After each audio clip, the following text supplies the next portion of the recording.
Alain. Good evening. So for the first time, Alain will hear these poems directly. Dear Alain. There, got it. Round 2. Multiplicity, said Badiou. You motherfucker stole my brain. Except you're wrong. Still working in Euclid's plane. Enlightenment is the real projective, where parallel lines meet at the horizon and a line is a circle. It's true that the Abrahamic religions have a problem with historicity and crusades. Somebody's always got to be right before and in order to get to God. Buddha knows the line is really a circle at the horizon anyway, where we all should strive to dwell. The point, it's a line. The line, it's a circle. The circle, it's a flower. That point Derrida collapsed in the derivatives market? Don't worry about it. We'll fix it when we wake up. Cat Life number 27, Ladybug reincarnate.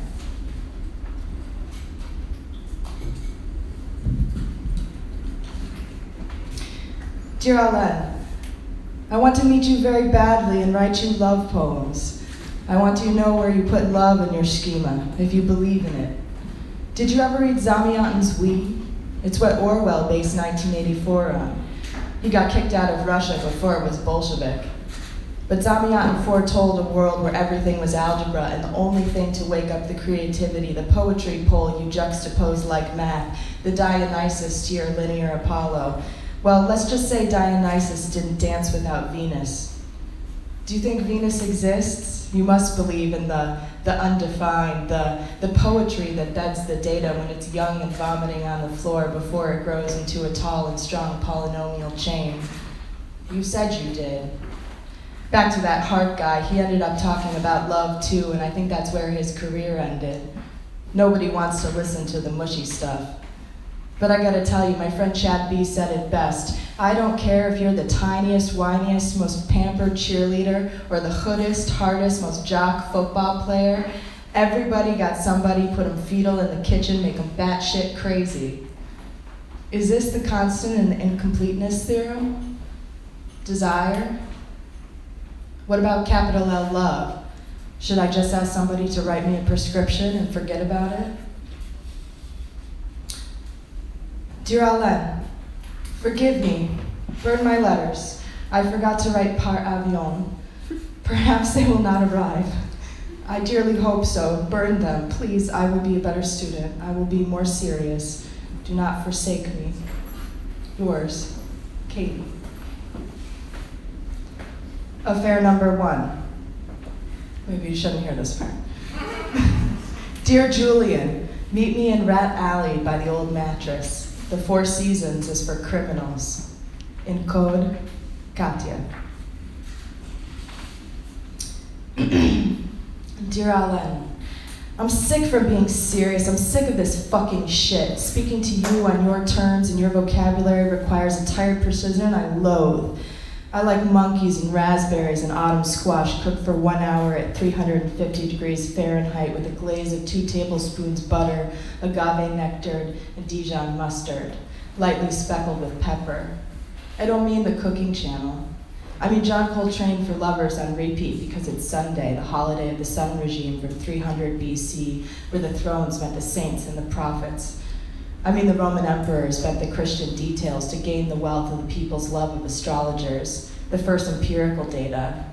These days Pfizer does a 6-week trial and we call it truth, but 700 years the Sumerians documented the position of Saturn and the price of wheat and its tabernacle to us. I wonder, why a doctrine? Even if you win history, that unattainable virgin, you'll spend eternity with the maggots, the fact-mongers typing away at your flesh. I suppose you don't mind contributing to humanity, just a bone left, a truism in the end. But would it have been any different otherwise? Personally, I'm leaving only ashes, burnt pages, not deconstruction, pure flame. You philosophers are made of metal, but I am earth, water, fire, the Triskelion, horned and abandoned. Who wants the power of the name if it is only to claim your own bullseye? I already got it plenty, darts, doing just fine. Well, it's sassy time tonight, yes, agreed. Your logic's got me all bunched like a rolled sleeve. It's fine enough on its own, but against my wrinkles and veins and memories, something else has to course against the grain. There's so many of you arguing your details since the beginning of time. Screw it. I want a literary song. Unwind the arguments because I was never that great at compartments, and when I was, it didn't get me laid. You hide in math, I hide in the moon, and I only ask you this. If e to the negative 2 pi I contains all the numbers we have never seen, but that make the circle, the financial world, and the imaginary realm all come together to equal 1, then you must believe in things we cannot see, or touch, or feel, but only believe. Yours, Katy. Dear Alain, philosophers and poets, we're both trying to reach God. You the form, we the content. You the throne, we the light. Thoughtfully, Katy. Dear Alain, my father told me my project to write you love letters was creepy. I said imagination and hope are elements as real as the table before your eyes. Imagine, Father. À la prochaine, Katy. Dear Alain, my new roommate Brandon is a found poem. I like it. When I think of all the things I don't have time to be nostalgic for, I feel irresponsible. It makes me care about the heart more than being smart. It's not that time is a mirage, but that it's a villain and I am consensually guilty of moving on. There's no grammar around that, just hiding from the images that bring us most comfort. We long for revolution, but I have been there, and all that's fought for is the peace to enjoy the apple on the worn wood table. It's folksy to center the flowers in their vase, simple and symmetrical, but I'll still call it beautiful for my ma. Do you mind? Yours, Katy. Dear Alain, I've fallen into unrequited love again. There's nothing that makes me more fun to be around. It's a nice, well-timed glance. Okay. Dear Alain, just that disagreement can be more intimate than, yeah, I know, me too. And the gulf between us filled me more than your cock, pushed up against my wall, the gulf between us daring me to fall right into the embrace of your views. Wrong. I'm playing hard to get. Come here. Now. I was sweet enough to show you where to climb. My nipples hard. Yes, you're lacking introspection to a fault, and I am swelling with the lyric eye, but don't tell me you're somehow less self-involved, you with your adoration of intellectual porn, false precision, and the smooth facade. Yes, you indulge in gray antique moments of stolen admiration, the reflective mind, but this is still rap for academics, and we have the same ambivalent hard-on for theory, though it's too exclusive for our political proclamations, and we're full of fancy martinis our hearts love, but somehow don't satisfy the romantic aluminum can of our cornfield dreams of peasant powerdom. Yes, we're filled with contradiction, my man, and so are you. Despite your proclamations of sympathy, tender otherness, and sensuality as non-political dream moment. It's true past your judgment, tick it in, whatever tribal proclamation inherited, developed, or inverted. We have to choose somehow. Ought it be a common language? Ni hui yin ma. Should you love that other? Could I love without I? Could it be a breath suspended by the challenge of the gulf? Dear Alain, these letters are just shit. I'm only writing them because the literati will eat them. I know, but the truth is power, is lines in the sand, and you know the bloom doesn't come from lines. Political events cannot be quantified. You said it, page 7, 98 to 100, X, Y, Z, W, ad nausea, politics and metaphysics, definitions, blah, blah, blah. Who cares about categories when there's death by dehydration? The bloom, Alain, I'm talking about the bloom. Tais-toi. I know you don't know it because it melts words. You talk about truth, but have you heard of the source? I'm going to melt you. You say, Alain, that Mallarmé, who thinks nothing but his pure form is the epitome of poesy. But you're dead wrong. The poet is who does the terrible task of ranking love, the anchor to your symphony, without which you are merely architecture. In short, I am too good for you. Adieu, Katy. Affair number 2. Slavoj. How lovely to meet another Slovene here in New York. A rarity indeed, and you are delectable. Drinks tomorrow? I'll bring my earplugs. Are you fucking kidding me, Alain?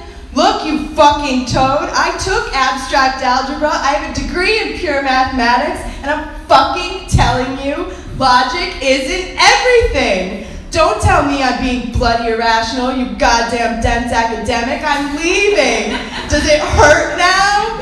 Is that real? Where's the timeless heart in your stupid fucking set theory? Circumscribe that, you French toad. Fucker. You could only love a square. Literally. It's really fun when he's here. Dear diary, of course, he returns, now that I've turned my head. How logical. So true.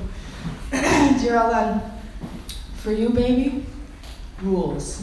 1, avoid the void.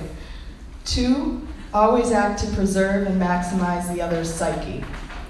3, I tell you how I feel, you console me, I wet, we make love. And please be on time. What else is there? Love, K. Dear Alain, your own rules irk you? Touché. I enjoy the less structured anyway. Shall you admit 50 Shades of Capitalism, S&M, Sartre? Isn't philosophy a scheduled distribution of power? Sorry, I'll be good. They say in the next life the philosopher is a dancer. I say in the next life the poet is a janitor. Will you come with me? And with whiskey. Would you like some? Dear Alain, that was good.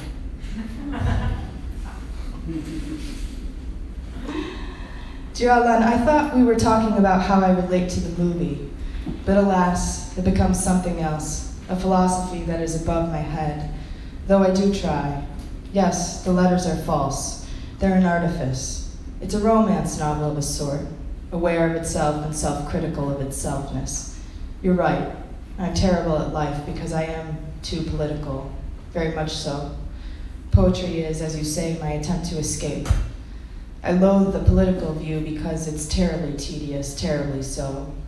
As for believe versus imagine, yes, I am an idealistic nincompoop. I won't let go of the rubric. The rubric, by the way, is never break a heart. Yours. Into the streets of Cairo, go to every door. Tell them to come out tomorrow. We will not go home. Dear Alain, I love you more than ever. You wrote that the Tunisian and Egyptian uprisings have a universal significance. They prescribe new possibilities whose value is international. I could not agree more. When Mubarak finally stepped down, I was just headed for my office to lunch. I stepped outside to consider the importance of this revolution, this televised moment of history, as important as the Paris Commune or the French Revolution, or as important as Tahrir itself. Tahrir means to freedom, literally, or independence, as I'm sure you know. And as I stepped outside on the street, I began to sob. I really did. I was crying on the street, and I thought, maybe you look a little silly on the street here, so I went to the bookstore where my friend Rod works. I cried more at the bookstore. All in all, it took about 2 hours to exhaust myself of the tears, and I'm not sure anyone really understood. Most people just think I'm overly emotional or maybe crazy, but I cried because I am not crazy, and Egypt proves it. That moment when he left, that moment when Mubarak left through peaceful means, through universal, peaceful, spontaneous, beautiful power of the people, it's every single person in the world who said things can be better. It's every single person in the world who dared to say torture is wrong. It's every single person who dared to dream. It's every single person who went to sleep with hope for a better future. It's every single ignorant fucking imbecile who only said no, going to hell. It's everyone who called me crazy for hoping, for believing, for wanting more. It's to hell with them. It was worth it. It was all worth it. It was true. It is possible. It was worth the sacrifice. It was all worthwhile. We can, and the big words are worth a damn. And I cried and cried and cried because all the idealism was true, and all the blood and the bruises and the torture was losing. It wasn't structure anymore. It was a tall building made of electric fence for everyone to hail with bruises and scars and untouchables. That facade collapsed. There was a sun to heal the scars, and the romance of poetry survives, and this is why I cried. For all the pain of anyone who ever had to say, I guess that's how it has to be. Because it didn't have to be that way the day Mubarak left. It was singing and dancing in the streets among all the people. It was a resounding ring of the subtle, nonviolent line. It was a rise out of silence and the truth and the magic of the white dove and the darkest gentleman's top hat. The scar became the badge, the tear became the holy water, the transcendence, the moment where the best side of humanity came true, and everything we write for, everything we live for, everything we dared to believe was worth it all. P.S. It's parallel lines meeting at infinity. It's when Gauss looked at the horizon and said, but parallel lines do meet. They meet at the horizon. It's a dream of the platonic form lapping at the edge of the shore and the tide rushing over one last time to a blazing red dawn, the kind that makes you wake up and breathe, as if for the first time, and all those tones of sarcasm fade into some jellyfish dying on the sand, and it's blindingly beautiful, the stuff we always knew was there, but just grew too cynical to care, except maybe deep in the night we risked a word or two of maybe, and I hope, and it still is, and there is more, and we dreamed, and we dreamed, and we dreamed, and we dreamed. And it was the real projective plane, and things do happen in infinity, and I still believe in love. And I'm getting on a plane because I believe that if the Egyptians can, then why not we can have it too. I still believe, please tell me you do too. I love you. Tell me these words mean something to you. Bisous. Dear Alain, I'm not here to elaborate on your experience. I'm here to remind you of your soul.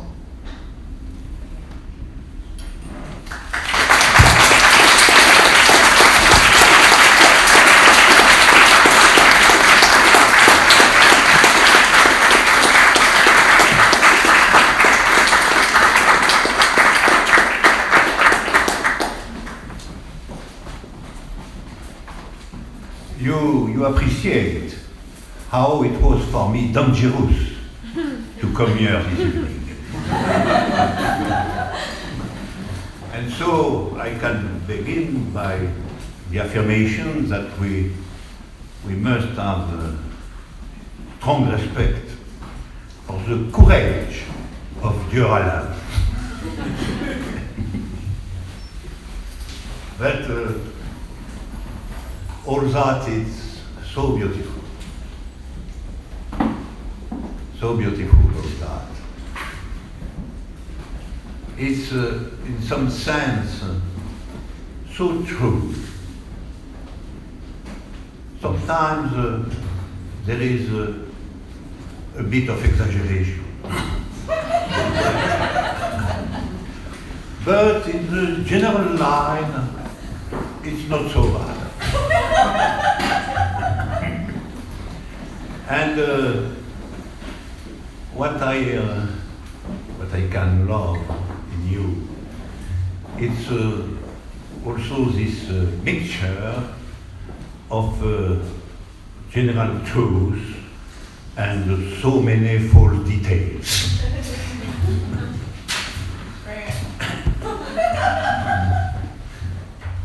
Because in some sense, all that is true, and I must recognize your picture. Your picture of you, your picture of me. But sometimes I think it's really false after all. She said nothing good. She hates me, in some sense. And is it a personal hate? But I do nothing against her. So it's a sort of collective hate, poetry, finally, against philosophy. So I search the center of the contradiction between us. The contradiction inside love itself. The terrible contradiction in love. You know, a contradiction outside love is not very important. What is really important is the contradiction inside, because we have many hard consequences. And so where is the very point of contradiction? I think that there is a fundamental ontological contradiction. You know, an ontological contradiction is something which in concrete life is not so terrible. It's much more dangerous to have a contradiction concerning food and holidays. But an ontological contradiction exists, and I can explain here. For Dear Katy, the mathematical model of all what exists is, I quote, the projective plane where parallel lines meet at the horizon, and the line is a circle. You have said that. Yeah. Yeah. It would be better to don't say it. Okay. Because it's false, really. If every line is a circle, okay? Every way in the life return to its point of departure. And so the world of everybody is finite. And it's a pure contradiction, dear Katy, with what you say about politics. I quote, politics, problematic, endless, approaching infinity. Politics, problematic, and approaching infinity. I completely agree with your formula. But if every line is a circle, you cannot approach infinity without returning to your origin. And so your correct phrase must be, politics impossible, and not politics problematic. Because if every way return to the origin, you cannot approach infinity, and so politics is definitively problematic. And it's a nihilistic vision of politics, in fact. That is a vision of politics as an horizon of something absolutely impossible. But in fact, and it's much more dangerous for you and me, there is also a nihilistic vision of love. It's not surprising because there is a secret but very strong relationship between love and politics. Why? Because you find in the poetry of magnificent poetry of Katy, we find a return to the romantic vision of coup de foudre in French. Love at first sight. But love at first sight is in fact the empirical vision of the poetical French coup de foudre.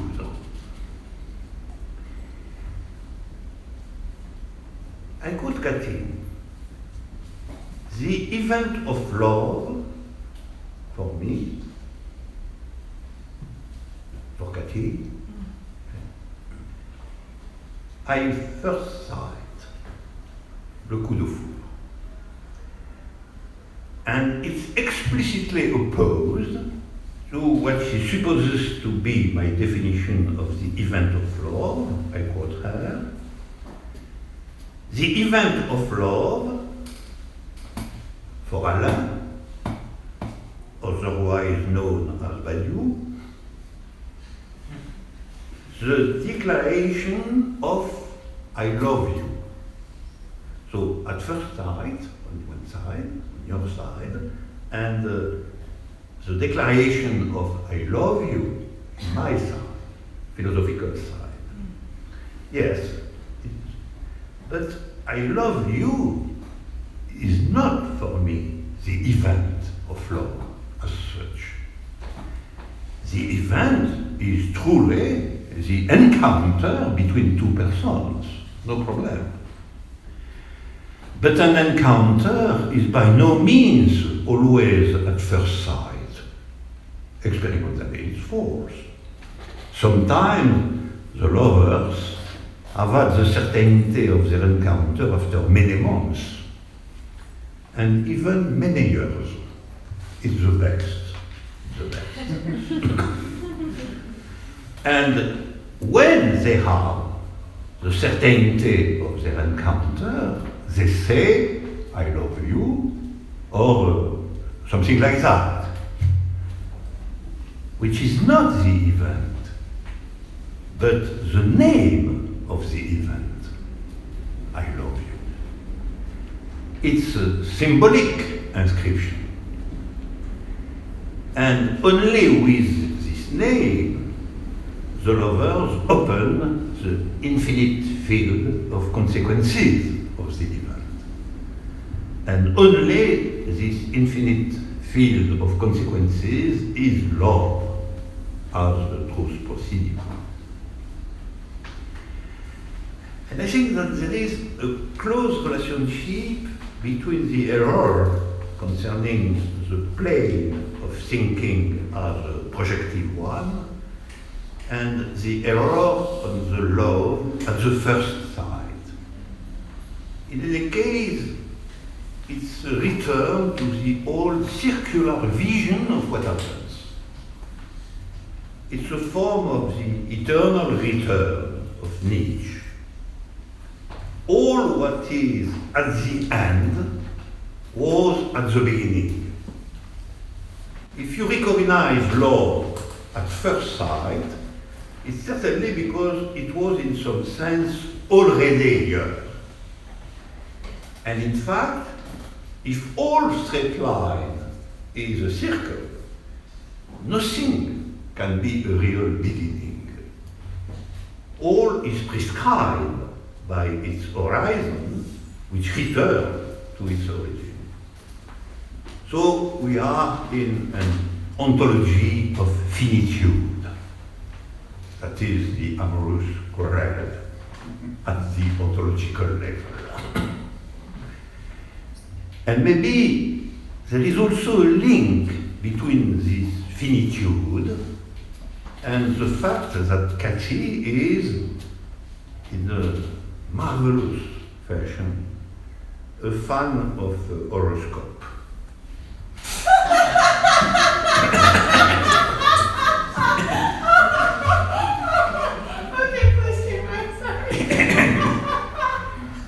I Eh oui, horoscope.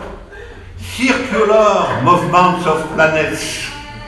Circular movement of planets. Astral conjunction, and so on. And you find something of this patient in Dear Alain, between the pages 197 and 201. All this very poetical vision, the vision of the circular movement of planets, of the link between our personal existence and the cosmos as such, all that is of strong poetical nature, but it's also based on an ontology of circular movements and eternal return of the same figures. For me, a line is really a line. It's not a circle. You know, it's marvelous to have love discussion at this level. It's better that the discussion, why you go to right, it goes to the left when we are in a car. It's a question of circle and line, after all, the left and the right. But we take that sort of thing at a level which is a very glorious one. And the discussion is a line a circle, or is a line a line? It's very difficult to conclude. In any case, for me, a line is a line, and there is no horizon. There is no horizon and no return. We have the illusion of horizon in our world because the earth is round, and so there is a sort of disparition of the line and the horizon. But the line, in fact, as such, has no horizon at all. And so, if there is no horizon and no return, we have really the possibility of a true access to real infinity. And it's why I don't say horoscope, but horoscope.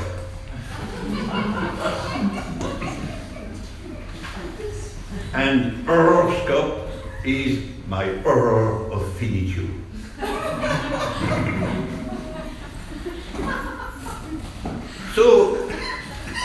So we must go, and it's the title of the marvelous book of my friend Quentin Meyassou.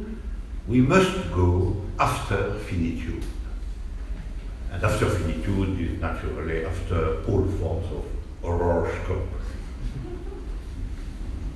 And we find something that,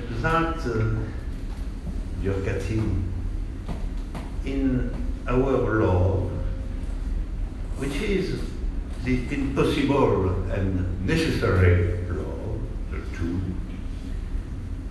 the love which always happens as a symptom when the history is dark and the future invisible. That is the paradoxical love of the philosopher and the poet. In the lowest level, the paradoxical love between horoscope and horoscope.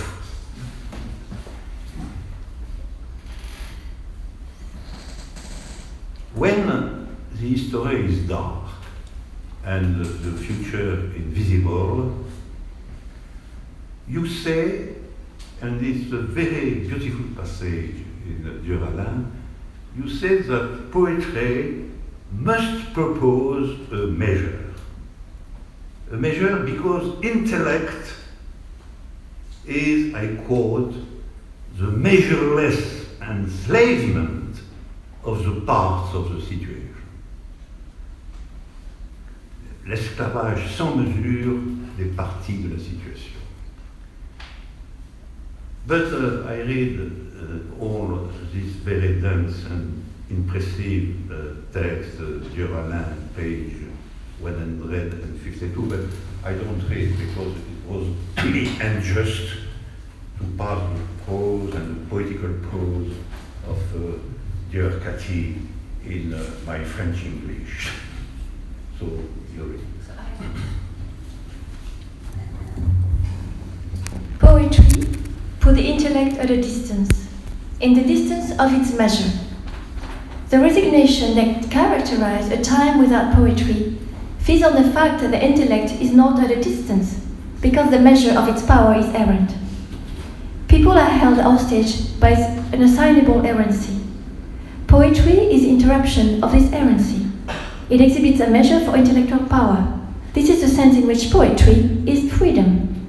The intellect is in fact the measureless enslavement of the parts of the situation, an enslavement whose secret is precisely the errancy of the intellect, its absence of measure. Freedom here consists in putting the intellect at a distance to the collective establishment of a measure for its excess. And if the excess is measured, it is because the collective can measure up to it. So, you see, it's clear, and the formula is very implicit. Intellect, and naturally with it philosophy in general, is in a sort of infinite errancy. It's without any measure. And poetry is the interruption of this fatal infinity, because poetry, what can he write just before the text, I quote, the poetic event fixes the errancy and assigns a measure to the superpower of intellect. So, see, we have a very interesting relationship where, in some sense, poetry is the measure when philosophy and pure intellect are in a sort of infinite errancy without any measure. And so, superpower, but a blind superpower. So, the quiet finitude of measure, the peaceful finitude of measure, is on the side of poetry, and the savage infinity of errancy, of blind errancy, is on the side of intellect. And I say, okay,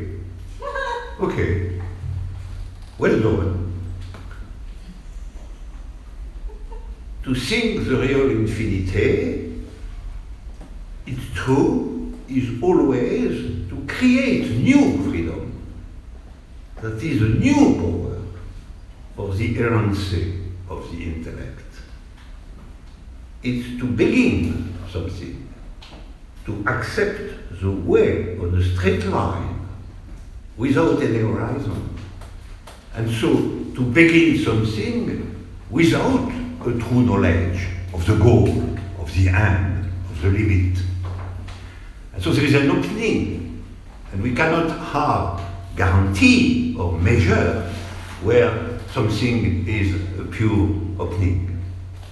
So, as a fun between us, I can accept the subtle description, the subtle poetical description of the poet Katy Bohinc, and refuse her conclusion.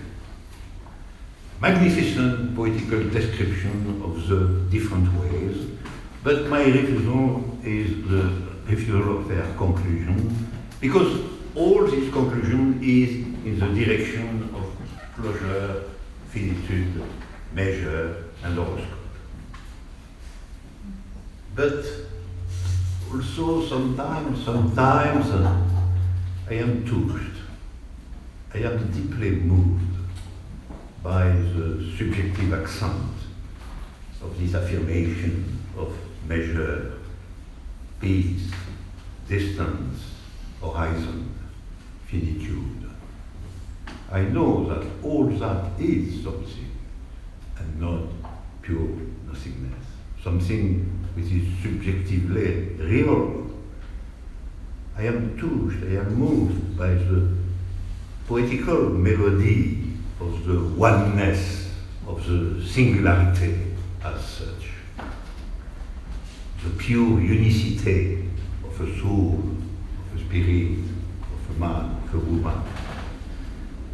By the desire of the poet Katy to speak for all individuals, without any exception, after all. The poet speaks for everybody in a radical sense, without exception, without exclusion.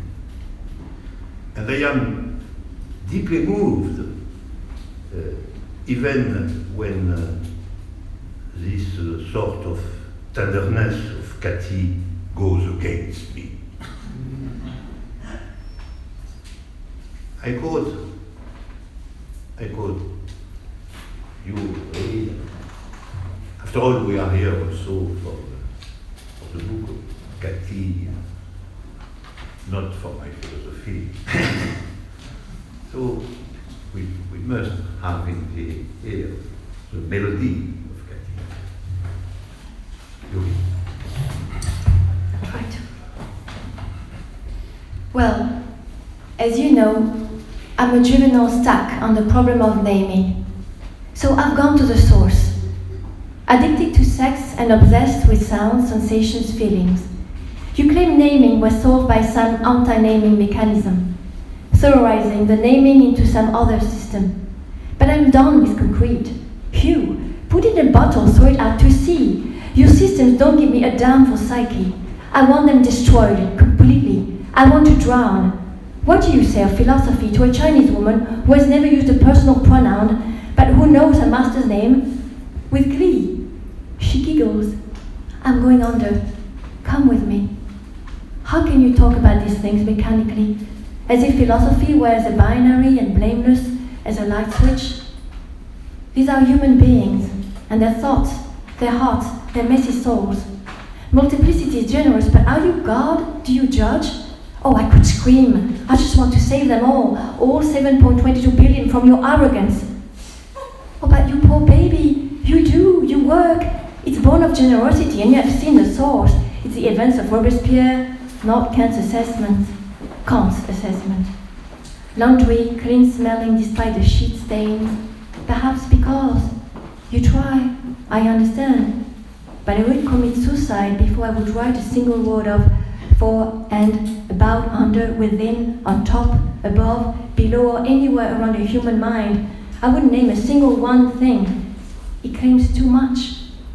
And yet I dare do exactly that to you. You are just as guilty of your fate as any. And pain, you must know pain. Who doesn't? And if you don't, God bless you. Oh, human being, my beloved human being.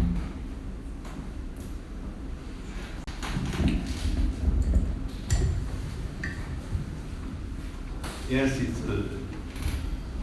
really profoundly touching and beautiful and sincere and violent. Even if it's violent against me, the passé, but it was, in some sense, my function. But, you know, alas, there does not exist today 7.22 billion of good human beings. It's not the situation. On one side, it exists a small, very small part of humanity, 10%, something like that. Less than 1 million of persons, which is honor of 86% of all existing resources of the world. And on the other side, there is 2 billions of human beings who not only have nothing at all, but have no access to a job, even a very hard and poor job, and so no access at all to our brilliant dominant planetary market. So, to speak reasonably and with a true human signification to the Chinese woman who cannot say hi but knows the name of her master, we must think not to the unity of mankind, but, alas, to its atrocious and inhuman division. And where lies the poetical accent of this division? Maybe, probably, in some part of poetry of Katy herself, some accent, some fragment, some love for more clear situation.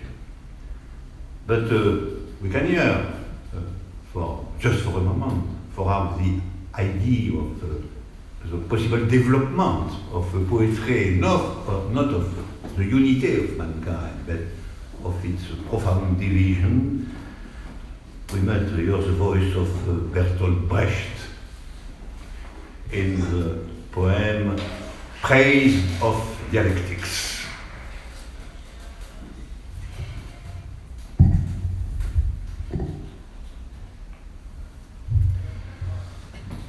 Today, injustice goes with a certain stride. The oppressors move in for 10,000 years. Force uncertain, it will stay the way it is. No voice resounds except the voice of the rules. And on the markets, exploitation says it out loud. I am only just beginning. But of the oppressed, many now say, what we want will never happen. No, whoever is still alive must never say never. Certainty is never certain. It will not stay the way it is when the rulers have already spoken. The rule will start to speak. Who dare never say? Who is to blame if oppression remains? We are. We can break its fall, we can. Whoever has been beaten down must rise to his feet. Whoever is lost might fight back. Whoever has recognized his condition, how can anyone stop him? Because the vanquished of today will be tomorrow's victors. And never will blame, and will never become, and never will become already today.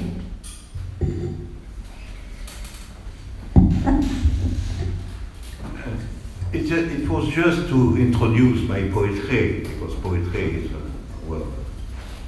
common reason to be here after all. To introduce three small points. Again, it's probably something like what I can name a humanist tendency of a part of poetry as such, to refer without more examination to something like the total existence of humanity. First, if we must have an infinite poetry and not a poetry of finitude, poetry must be poetry of division, I am sure. Not of unity, but of division. And not of measure or of totality. Because measure and totality are in fact two forms of finitude. Second, if we recognize our condition, speak of Brecht, if we recognize our condition, that is, if we recognize that humanity is divided and not present fundamental unity, we open a way. It's true, we open a way, but a way without any hand, a way without any point of arrest. And so nobody cannot stop us, as Brecht said, when we recognize our condition, how can everyone stop us? So nobody cannot stop us, but because the way which is open is infinite, and not in the scope of its possible finitude. And third point, never is a bad name. And at this point, I think I am in agreement with Katy and with poetry in general. Never is a bad name. We must refuse to say all that is not possible, all that never happened, and so on.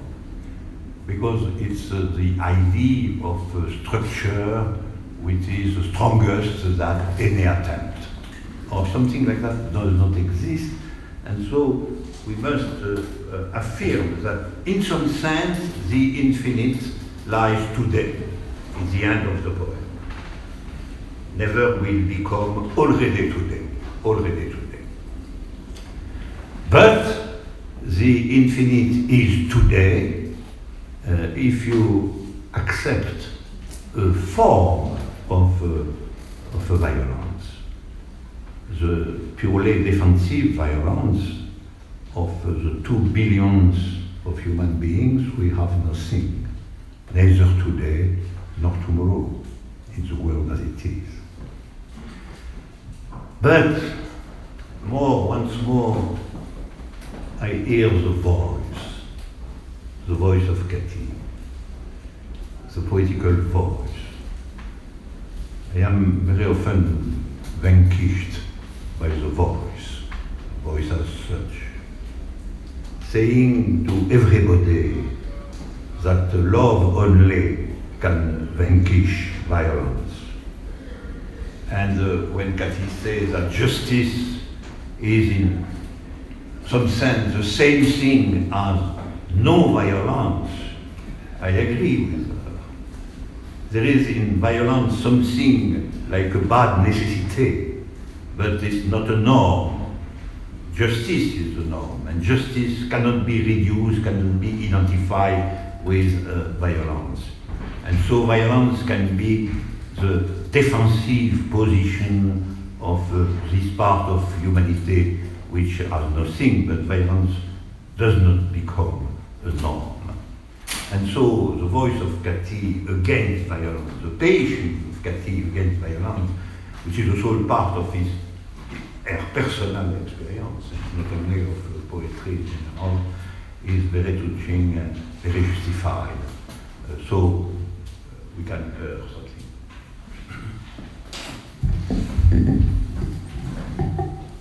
When I die, I will say one word. I live my life in justice, and it is all no one near me broke before my knowledge, without a handful of cups and band-aid fragment utterances, the best I could do. And violence begins with a broken tone. Don't forget that words are violent too, and I will be silent before I am violent to you, ever. You watch your words, Monsieur Badiou. You watch your tone. You are violent too. Sometimes, offhand, you forget. You fill with yourself. No violence. No violence of the universal. No violence, no raving, hysterical, naked, nothing but the lyric eye and ears. I understand, but I disagree. No violence. Love is what bleeds through and swamps your philosophy. And pain too. But forget it, love, before we forget that love, that true love, love.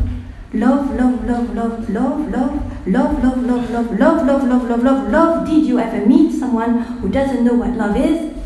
It is not violence, it is love. Teach them love, teach them all love. It's as impossible as anything good rising from the ashes of blood. Thank you. You know, there is something so intense, so illuminated, that I am just before to say all what Katy says is true after this horrible battle. And but I prefer to say that in French.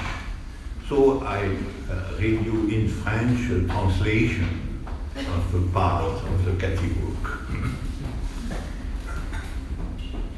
Comme il est difficile de franchir tout un dîner, un soir quelconque, en ne disant strictement que des choses vraies.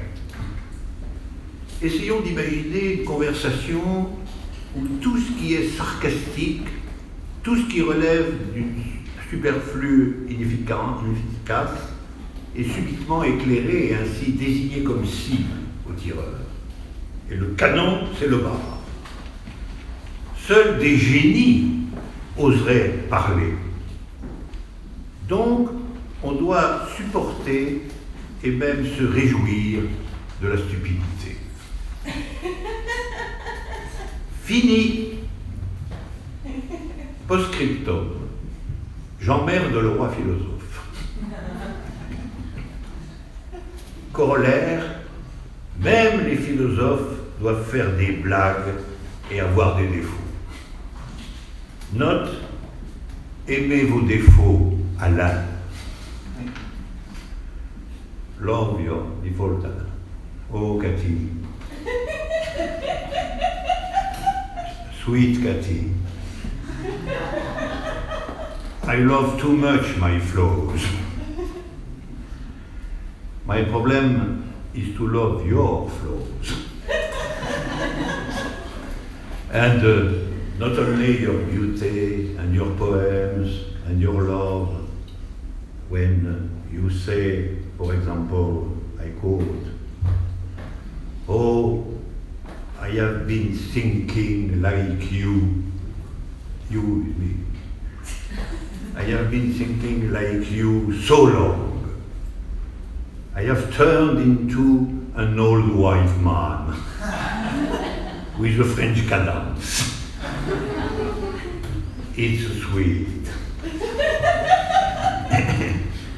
So you see before you the old white man as a poetical creation.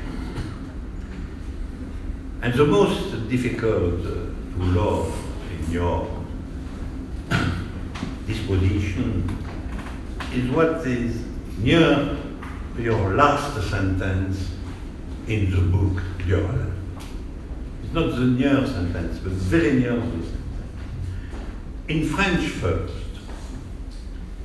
Cher Alain, l'amour est cette sorte de chose qui met le Rubik's Cube en morceaux. Vous êtes la sorte de chose qui le divise en parties. In English, Dear Alain, love is the kind of thing that pulls the Rubik's Cube to pieces. You are the kind of thing that pulls the Rubik's Cube to parts. You understand? Katy and love on the side of pieces. Me and philosophy on the side of parts. In the middle, the same thing, the world. But for her, all singular pieces of the world, of elements of the set, all singular persons, all singular animals, all that is one thing. And for me, all parts of the world, all subsets of the set, all classes, all sorts of animals, all categories, all concepts. Finally, all what is multiple. Poetry has the love of pure singularity, and philosophy has the thinking of universal concepts, of truths which pertains to everybody. And philosophy loves poetry profoundly, and poetry loves philosophy. Alain and Katy, Katy and Alain, or a new paradoxical beast, Katy Alain. or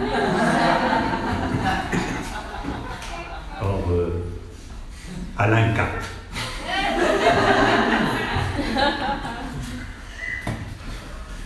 But you know, and I become really too serious, there is a fundamental theorem of George Cantor, the foundation of the theory of sex. And the theorem of Cantor says that in a set there is much more parties than elements. So the infinity of parts is richer than the numbers of singularities. So, as a philosopher, I must be on the side of parts and not on the side of pieces.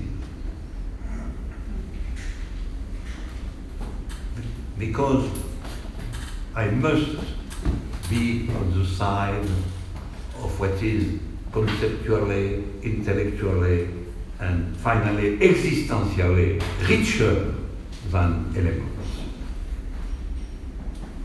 Individualism is poor. That is the result of the theorem of Cantor. Individualism is poor because we are much more resource, much more possibility in collective dimension than individual dimension. And it's an ontological fact. There is much more parts in a set than elements.